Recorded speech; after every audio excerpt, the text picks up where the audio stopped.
Chapter 3 Freudianism, the Misguided Feminism. If we had to name the one cultural current that most characterizes America in the 20th century, it might be the work of Freud and the disciplines that grew out of it. There is no one who remains unexposed to his vision of human life, whether through courses in it, quote-unquote psych, through personal therapy, a common cultural experience for children of the middle class, or generally through its pervasion of popular culture. The new vocabulary has crept into our everyday speech, so that the ordinary man thinks in terms of being quote-unquote sick, quote-unquote neurotic, or quote-unquote psycho. He checks his quote-unquote id periodically for a quote-unquote death wish, and his quote-unquote ego for quote-unquote weakness. People who reject him are egocentric. He takes for granted that he has a quote-unquote castration complex, that he has quote-unquote repressed a desire to sleep with his mother, that he was and maybe still is engaged in quote-unquote sibling rivalry, that women quote-unquote envy his penis. He is likely to see every banana or hot dog as a quote-unquote phallic symbol. His marital arguments and divorce court proceedings are conducted in the psychoanalyse. Most of the time, he is unclear about what these terms mean, but if he doesn't know, at least he can be certain that his quote-unquote shrink does. The spectacled and goateed little Viennese dozing in his armchair is a cliché of nervous modern humor. It would take some time to tabulate the number of cartoons that refer to psychoanalysis. We have built a whole new symbology around the couch alone. Freudianism has become, with its confessionals and penance, its proselytes and converts, with the millions spent on its upkeep, our modern church. We attack it only uneasily, for you never know, on the day of final judgment, whether they might be right. Who can be sure that he is as healthy as he can get? Who is functioning at his highest capacity? And who not scared out of his wits? Who doesn't hate his mother and father? Who doesn't compete with his brother? What girl at some time did not wish she were a boy? And for those hardy souls who persist in their skepticism, there is always that dreadful word resistance. They are the ones who are sickest. It's obvious they fight it so much. There has been a backlash. Books have been written, careers have bloomed, on the contradictions within Freud's work alone. Some have made a name for themselves simply on one small section of his work, for example, by disproving the death wish or penis envy, and others, braver or more ambitious, have attacked the absurdities of the whole. Critical theories abound at every cocktail party. Some intellectuals go so far as to relate the demise of the intellectual community in America to the importation of psychoanalysis. In opposition to the religiosity of Freudianism, a whole empirical school of behaviorism has been founded, though experimental psychology suffers from its own kind of bias. And gradually, with all this, Freudian thought has been unwound, its most essential tenets sloughed off one by one until there is nothing left to attack. And yet it does not die. Though psychoanalytic therapy has been proven ineffective and Freud's ideas about women's sexuality literally proven wrong, for example, Masters and Johnson on the myth of the double orgasm, the old conceptions still circulate. The doctors go on practicing, and at the end of each new critique we find a guilty paean to the great father who started it all. They can't quite do him in. But I don't think it is solely a lack of courage to admit after all these years that the emperor has no clothes on. I don't think it is entirely because they might work themselves out of a job. I think that in most cases it is the same integrity that made them question it all that keeps them from destroying it all. Quote-unquote intuitively, their quote-unquote conscience tells them they dare not drop that final axe. For while it is true that Freud's theories are not verifiable empirically, that Freudianism, in clinical practice, has led to real absurdities, that in fact as early as 1913 it was noted that psychoanalysis itself is the disease it purports to cure, creating a new neurosis in place of the old. We have all observed that those undergoing therapy seem more preoccupied with themselves than ever before, having advanced to a state of quote-unquote perceptive neurosis now, replete with quote-unquote regressions, lovesick quote-unquote transferences, and agonized soliloquies. Still we sense there is something to it. Though those undergoing therapy are overcome with confusion when asked point blank, does it help? Or is it worth it? It can't be dismissed entirely. Freud captured the imagination of a whole continent and civilization for a good reason. Though on the surface inconsistent, illogical, or quote-unquote way out, his followers, with their cautious logic, their experiments and revisions, have nothing comparable to say. Freudianism is so charged, so impossible to repudiate because Freud grasped the crucial problem of modern life, sexuality. Part 1. The Common Roots of Freudianism and Feminism. 1. Freudianism and feminism grew from the same soil. It is no accident that Freud began his work at the height of the early feminist movement. We underestimate today how important feminist ideas were at the time. The parlor conversations about the nature of men and women, the possibility of artificial reproduction, babies in glass bottles, recorded in D.H. Lawrence's Lady Chatterley's Lover, were not imaginary. Sexism was the hottest topic of the day. Lawrence was merely picking up on it, adding his own views. Sexism also determined nearly the whole of G.B. Shaw's material. Ibsen's Nora in The Doll's House was no freak. Such arguments were splitting up many real-life marriages. Henry James's nasty description of feminist women in The Bostonians and Virginia Woolf's more sympathetic ones in The Years and Night and Day were drawn from real life. The culture reflected prevailing attitudes and concerns. Feminism was an important literary theme because it was then a vital problem. For writers wrote about what they saw, they described the cultural milieu around them. And in this milieu there was concern for the issues of feminism. The question of the emancipation of women affected every woman, whether she developed through the new ideas or fought them desperately. Old films of the time show the growing solidarity of women, reflecting their unpredictable behavior, their terrifying and often disastrous testing of sex roles. No one remained untouched by the upheaval, and this was not only in the West. Russia at this time was experimenting at doing away with the family. At the turn of the century, then, in social and political thinking, in literary and artistic culture, there was a tremendous ferment of ideas regarding sexuality, marriage, and family, and women's role. Freudianism was only one cultural product of this ferment. Both Freudianism and feminism came as reactions to one of the smuggest periods in Western civilization, the Victorian era, characterized by its family-centeredness and thus its exaggerated sexual oppression and repression. Both movements signified awakening, but Freud was merely a diagnostician for what feminism purports to cure. 2. Freudianism and feminism are made of the same stuff. Freud's achievement was the rediscovery of sexuality. Freud saw sexuality as the prime life force.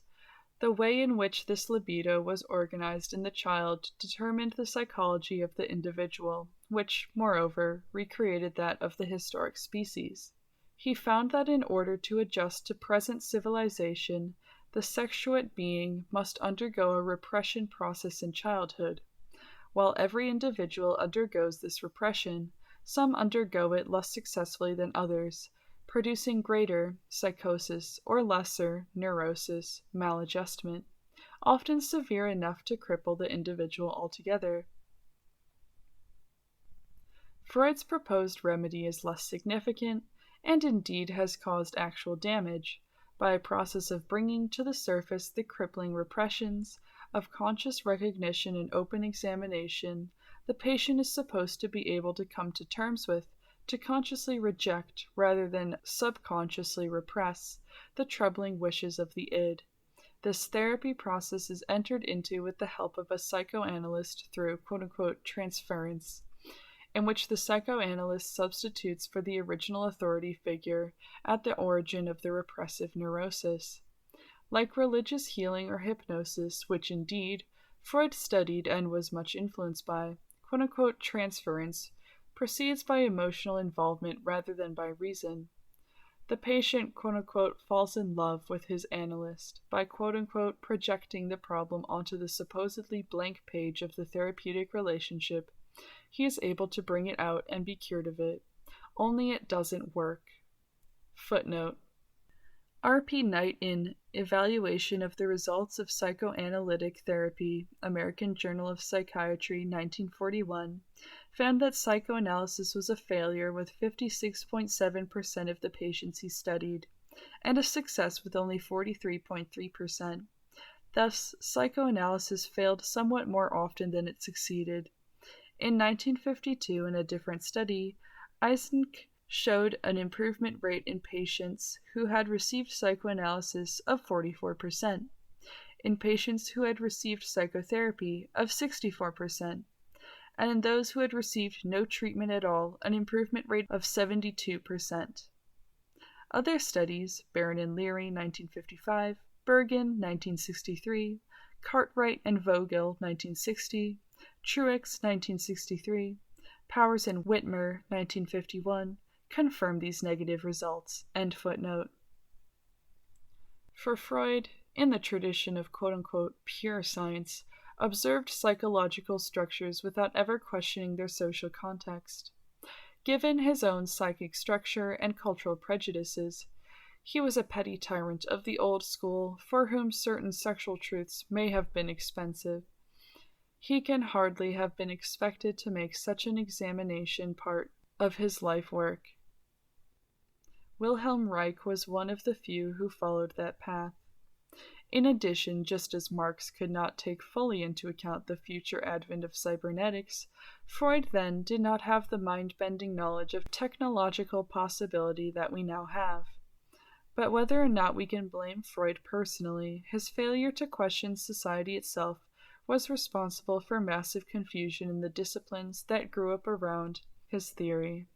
Beset with the insurmountable problems that resulted from trying to put into practice a basic contradiction, the resolution of a problem within the environment that created it, his followers began to attack one component after another of his theory until they had thrown the baby out with the bath. But was there any value in these ideas?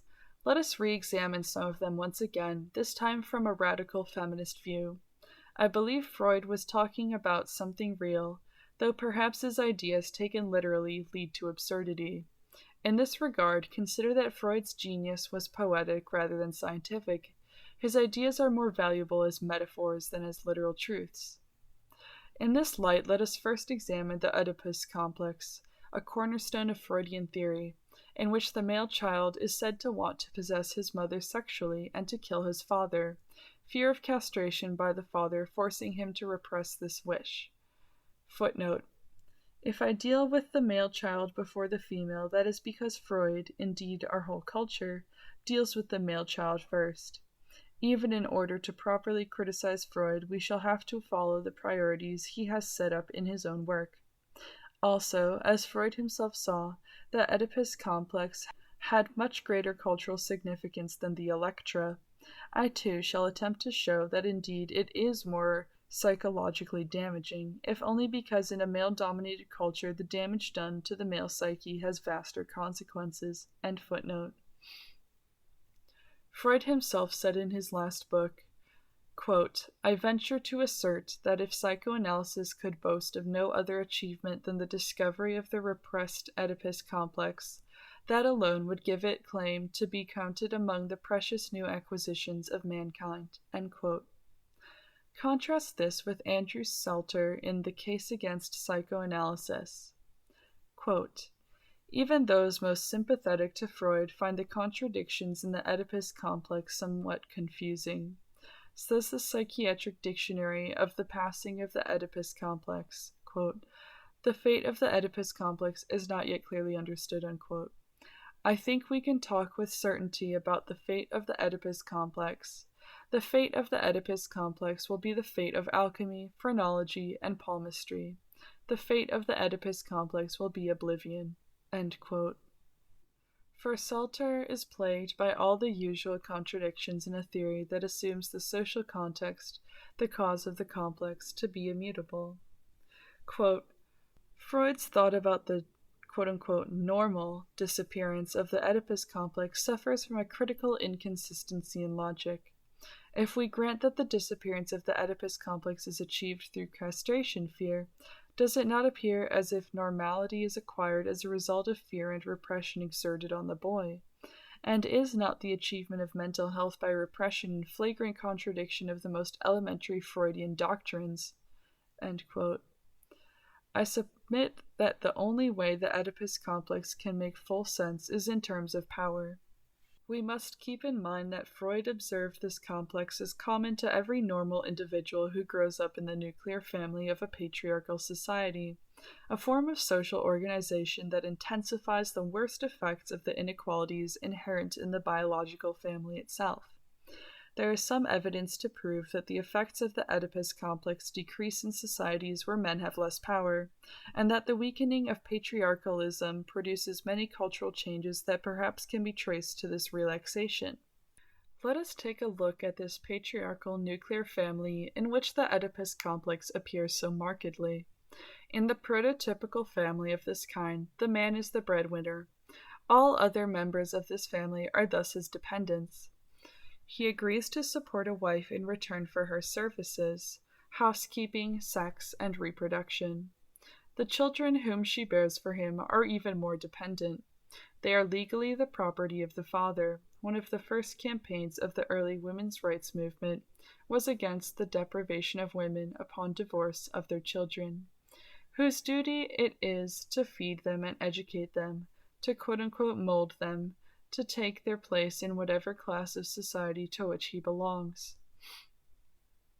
In return for this, he expects that continuation of name and property which is often confused with immortality.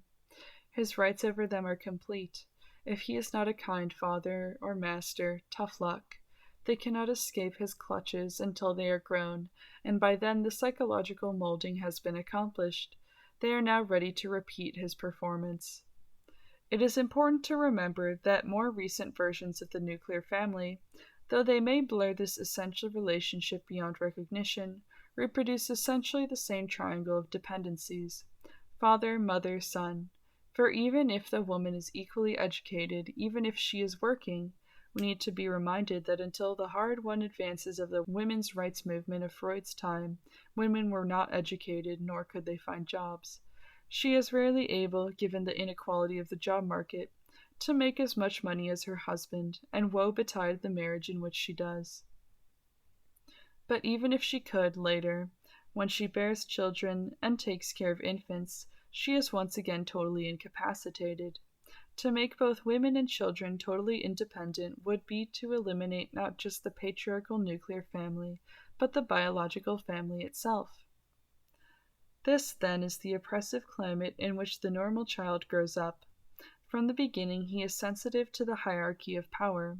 He knows that in every way, physically, economically, emotionally, he is completely dependent on, thus at the mercy of, his two parents, whoever they may be. Between the two of them, though, he will certainly prefer his mother. He has a bond with her in oppression.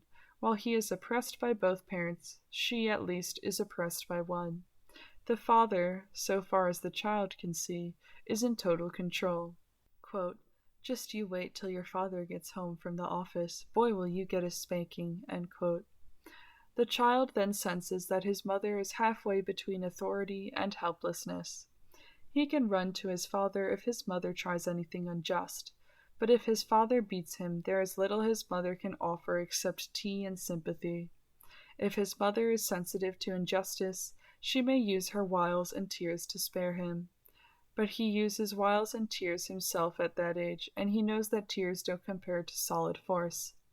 Their effectiveness, at any rate, is limited, dependent on many variables. quote, bad day at the office, end quote, whereas physical force or the threat of it is a sure bet. Also, in the traditional family, there exists a parental polarity. The mother is expected to love the child devotedly, even unconditionally, whereas the father, on the other hand, seldom takes an active interest in infants, certainly not in their intimate care, and later, when the son is older, loves him conditionally in response to performance and achievement. Erich Fromm, in The Art of Loving, quote, "We have already spoken about motherly love. Motherly love is by its nature unconditional. Mother loves the newborn infant because it is her child, not because the child has fulfilled any specific condition or lived up to any specific expectation. The relationship to the father is quite different. Mother is the home we come from. She is nature, the soil, the ocean. Father does not represent any such natural home.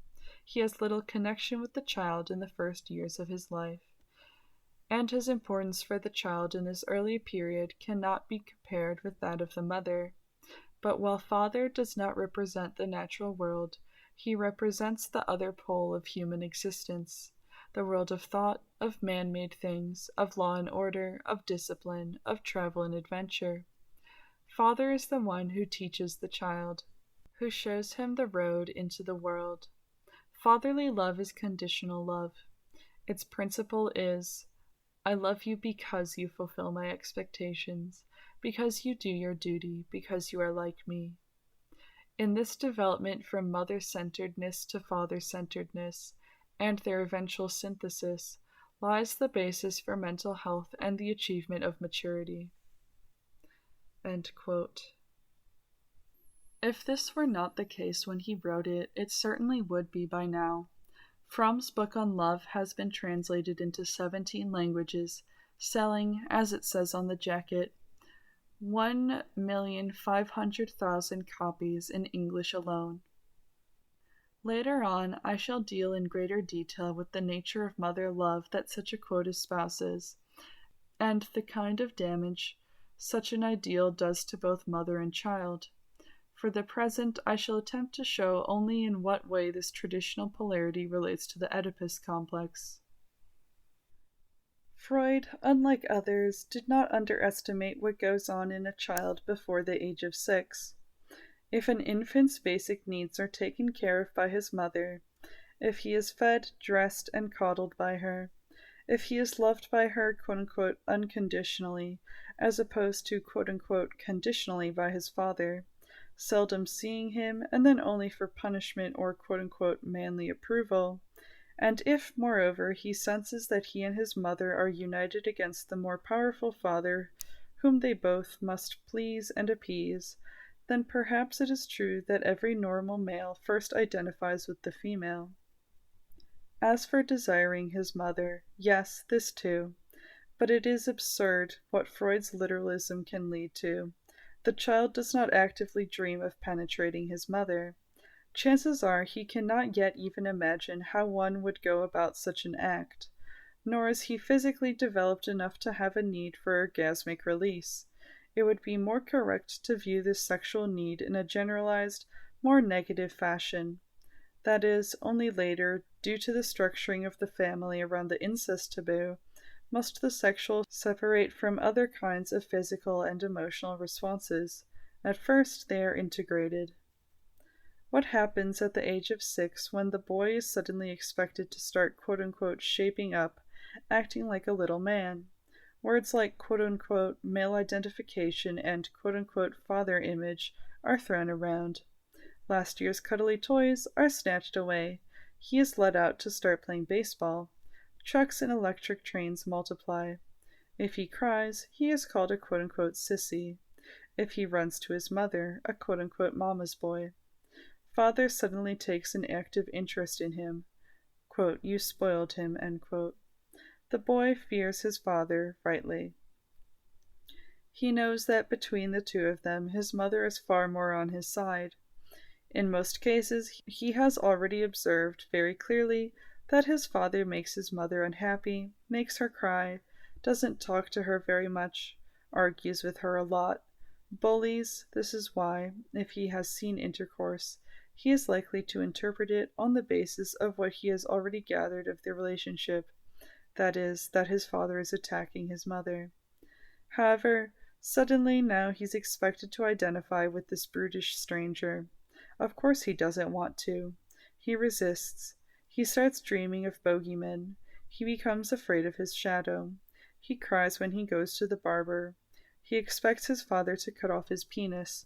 He's not behaving like the little man he had better learn to be. This is the difficult transitional phase. What is it that finally convinces the normal child to reverse his identification? Fromm puts it so well. Quote, "But while father does not represent any natural world, he represents the other pole of human existence, the world of thought, of man-made things, of law and order, of discipline, of travel and adventure. Father is the one who teaches the child, who shows him the road into the world." End quote. What finally convinces him is the offer of the world when he grows up. He is asked to make a transition from the state of the powerless, women and children, to the state of the potentially powerful, son, ego extension of his father. Most children aren't fools.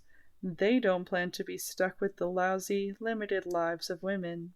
They want that travel and adventure, but it is hard, because deep down they have a contempt for the father with all his power. They sympathize with their mother, but what can they do? They quote-unquote repress their deep emotional attachment to mother, quote-unquote repress their desire to kill their father, and emerge into the honorable state of manhood. It is no wonder that such a transition leaves an emotional residue, a quote-unquote complex.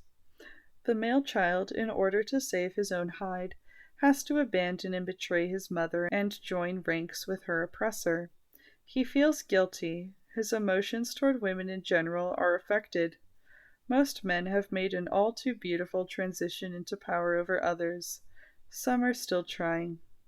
Other components of Freudian theory open up just as well when examined in power, i.e., political terms. The antidote of feminism cancels the sex bias that produced the initial distortion. It is generally believed that the Electra complex is less profound a discovery than the Oedipus complex, because, like all Freud's theories about women, it analyzes the female only as negative male. The Electra complex is an inverse Oedipus complex. The Electra complex, with its interwoven castration complex, is briefly as follows. The little girl, just like the little boy, begins with a fixation on the mother. Toward the age of 5, when she discovers that she has no penis, she begins to feel castrated. To compensate, she tries to make an alliance with her father through seduction, thus developing a rivalry with, and a subsequent hostility to, her mother. The superego develops in response to repression by the father, but because he is the object of her seduction, he does not repress her as he does his son, who is his sexual rival for the affection of the mother, and thus the young girl's basic psychic organization differs from, is weaker than, that of her brother. A girl who persists in strongly identifying with her father is said to be retarded at the quote-unquote clitoral stage of female sexuality, likely to be frigid or a lesbian. The most remarkable feature of this description, restated in feminist terms, is that the little girl also is first attached to her mother, which in itself disproves a biologically determined heterosexuality. Like the little boy, the little girl loves her mother more than her father, and for precisely the same reasons. The mother cares for her more closely than the father, and shares her oppression with her. At about the age of 5, along with the boy, she consciously begins to observe the father's greater power, his access to that interesting, wider world that is denied her mother. At this point, she rejects her mother as dull and familiar, and begins to identify with her father. The situation is complicated further if she has brothers, for then she observes that the father is more than willing to allow her brother to share his world, his power, and yet the world is still denied her. Now she has two alternatives. 1. Realistically sizing up the situation, she can start using female wiles for all their worth in the attempt to rob the father of his power. She will then have to compete with her mother for the favors of the powerful. Or 2. She can refuse to believe that the physical difference between her and her brother will forever imply a corresponding power inequity. In this case, she rejects everything identified with her mother, for example, servility and wiles, the psychology of the oppressed, and imitates doggedly everything she has seen her brother do that gains for him the kind of freedom and approval she is seeking. Notice I do not say she pretends masculinity. These traits are not sexually determined. But though she tries desperately to gain her father's favor by behaving more and more in the manner in which he has openly encouraged her brother to behave, it doesn't work for her. She tries harder, she becomes a tomboy, and is flattered to be called one. This obstinacy in the face of an unpalatable reality may even succeed, for a time, until puberty perhaps.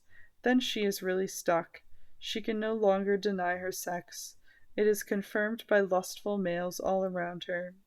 This is when she often develops a female identification with a vengeance. Teenage girls, so quote-unquote difficult, quote-unquote secretive, quote-unquote giggly. With boys, it's the brat stage. As for the quote-unquote penis envy, again it is safer to view this as a metaphor. Even when the actual preoccupation with genitals does occur, it is clear that anything that physically distinguishes the envied male will be envied. For the girl can't really understand how it is that, when she does exactly the same thing as her brother, his behavior is approved and hers isn't. She may or may not make a confused connection between his behavior and the organ that differentiates him. Her hostility toward her mother is, again, only possibly tied up with an unobserved genital similarity. Anything that identifies her with the mother she is trying so hard to reject is also rejected. But that a small girl on her own will see herself as of the same sex as her mother is much less likely than she will see herself as asexual. She may even be proud of it. After all, she has no obvious protrusions, like the breasts that mark the female for her. And as for her genitals, her innocent slit appears to bear no resemblance to the hairy mound that her mother has. She is seldom even aware that she has a vagina because it is sealed. Her body, as yet, is as limber and functional as her brother's, and she is at one with it. They are only equally oppressed by the greater strength of adults.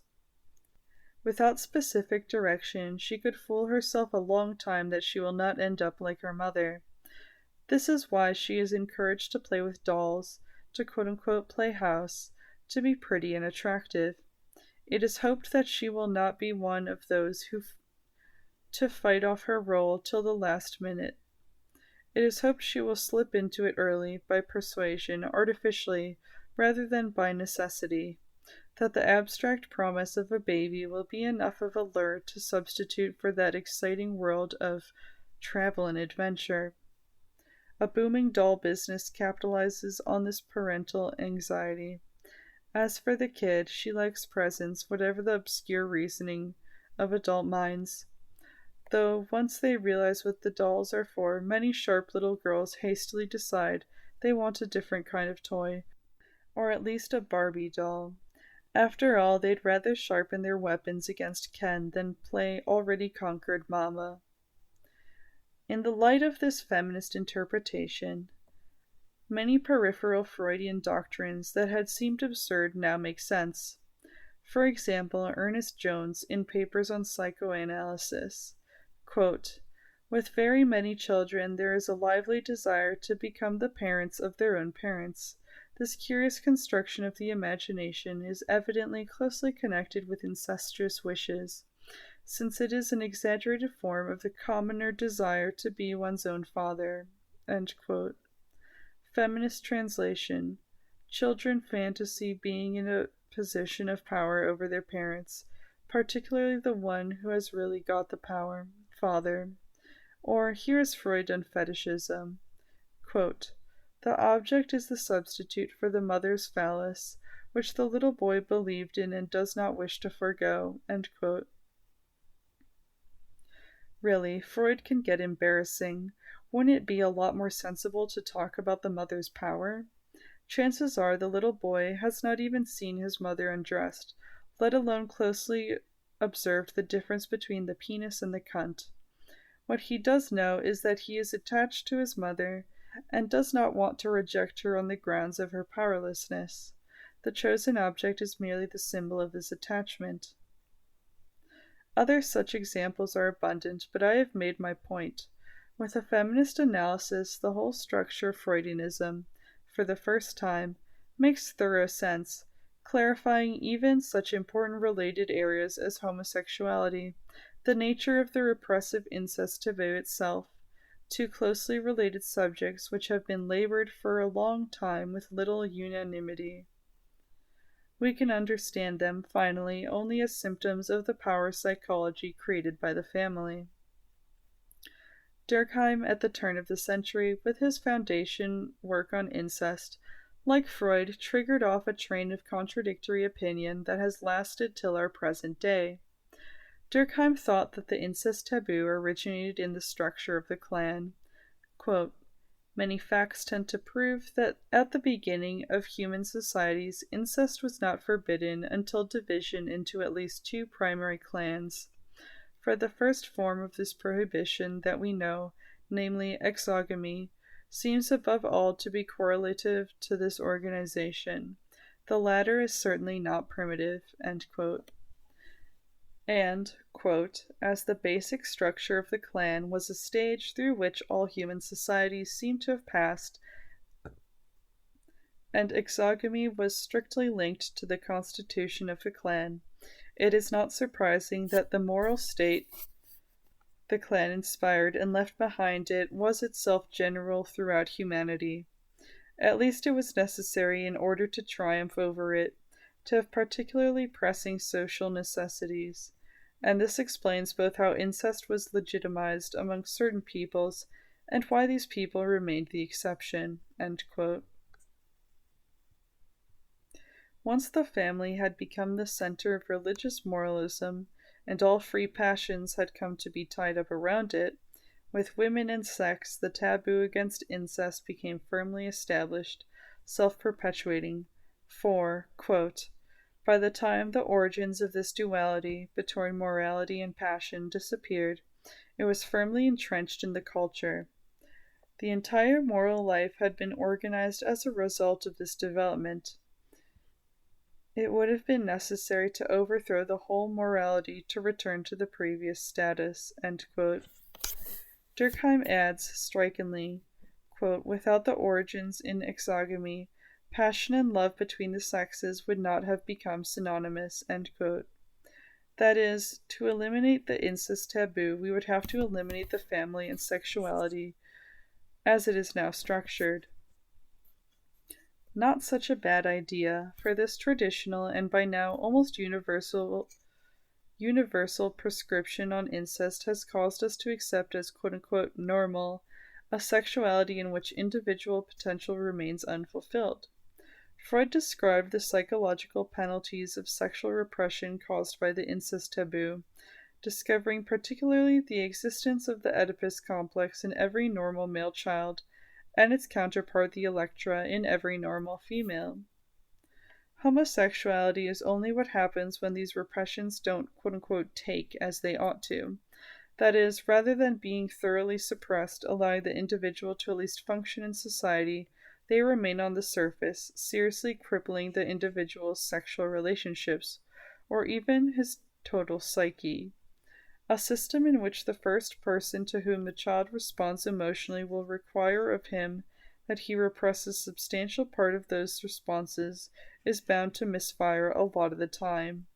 It is as Ruth Hirschberger noted in Adam's Rib, quote, "It is significant that the same woman who awakens the boy's affection, and few deny the sexual component in all demonstrativeness, is also the first to issue the taboo against his sexuality. Suppression of sexuality becomes the ticket to the mother's affection, end quote. Or, male homosexuality could result from the refusal by the child at 5 or 6 to make the transition from quote-unquote mother-centeredness to quote-unquote father-centeredness, often from a genuine love for the mother and a real contempt for the father. In cases where there is no father figure, such a transition is not clearly demanded of the child. Very often, it is true, given the war between the sexes as it presents itself in most marriages, the mother encourages such an attachment out of spite, to get even with the father by denying him the progeny for the sake of which he tolerates her. But I think it would be more accurate to say that the child has simply taken the place of the indifferent, often philandering father in her affections. Every mother, even the most quote-unquote well-adjusted, is expected to make motherhood a central focus of her life.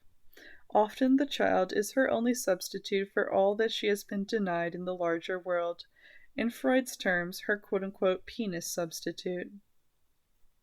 How can we then demand that she not be quote-unquote possessive, that she give up suddenly, without a struggle, to the world of quote-unquote travel and adventure, the very son who was meant to compensate her for her lifelong loss of this world? Female homosexuality, though it too has its sources in unsuccessful repression, this time of the Electra complex, is considerably more complicated. Remember that the little girl also is first attached to her mother. She may never, out of later rivalry, learn to repress this attachment. Or she may attempt to act like a boy also in order to win her mother's approval. Unfortunately, women, too, prefer male children. Conversely, in cases where she does identify very strongly with her father, she may refuse to give up the desired male privilege even beyond puberty. In extreme cases, she imagines herself really to be the male whose part she is playing. And even those women who appear to be sexually adjusted seldom really are.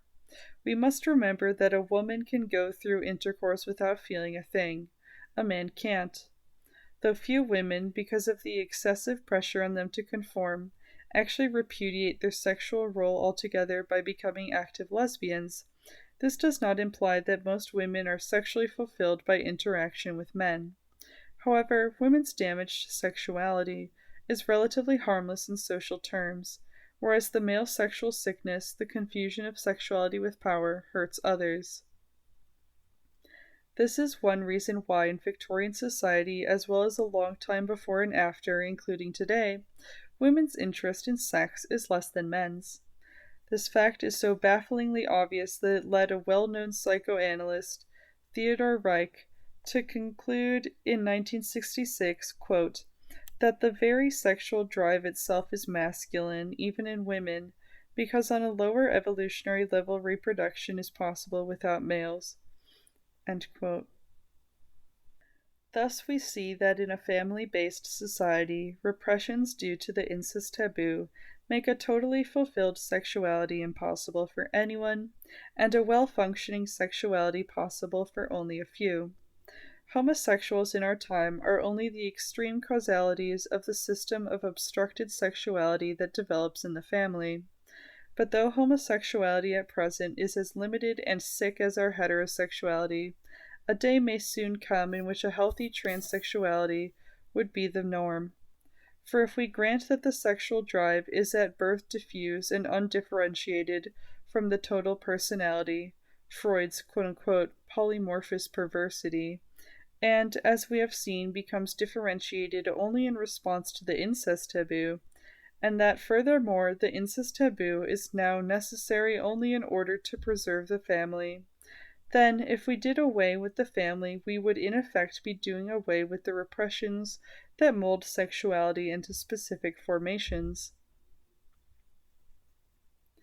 All other things being equal, people might still prefer those of the opposite sex simply because it is physically more convenient.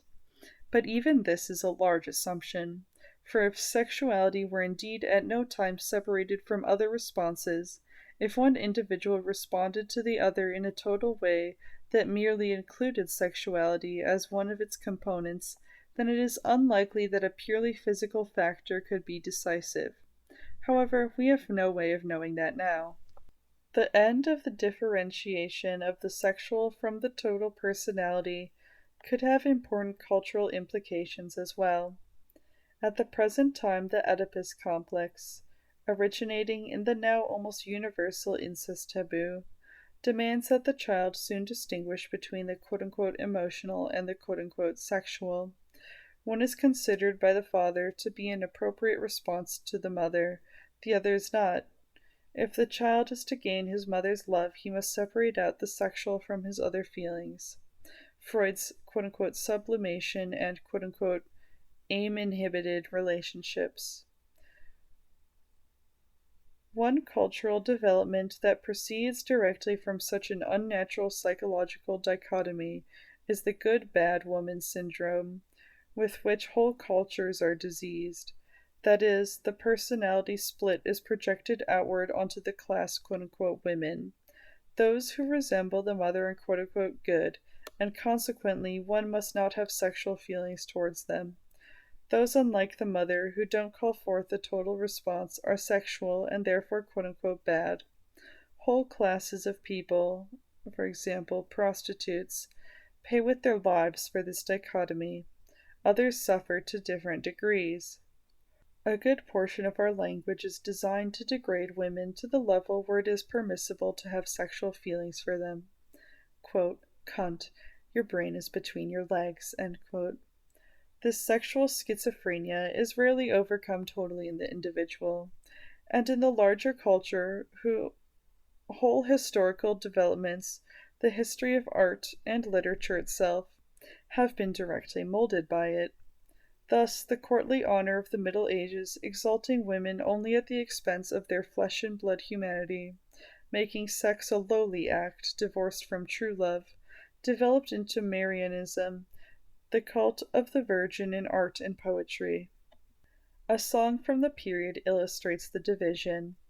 Quote, "I care not for these ladies, who must be wooed and prayed. Give me kind Amaryllis, the wanton country maid. Nature art disdaineth, her beauty is her own. For when we hug and kiss she cries, Forsooth, let us go. But when we come where comfort is, she never will say no." End quote. The separation of sex from emotion is at the very foundations of Western culture and civilization. If early sexual repression is the basic mechanism by which character structures supporting political, ideological, and economic serfdom are produced, an end to the incest taboo through abolition of the family could have profound effects. Sexuality would be released from its straitjacket to eroticize our whole culture, changing its very definition. To summarize briefly my second point, that Freud and feminism dealt with the same material.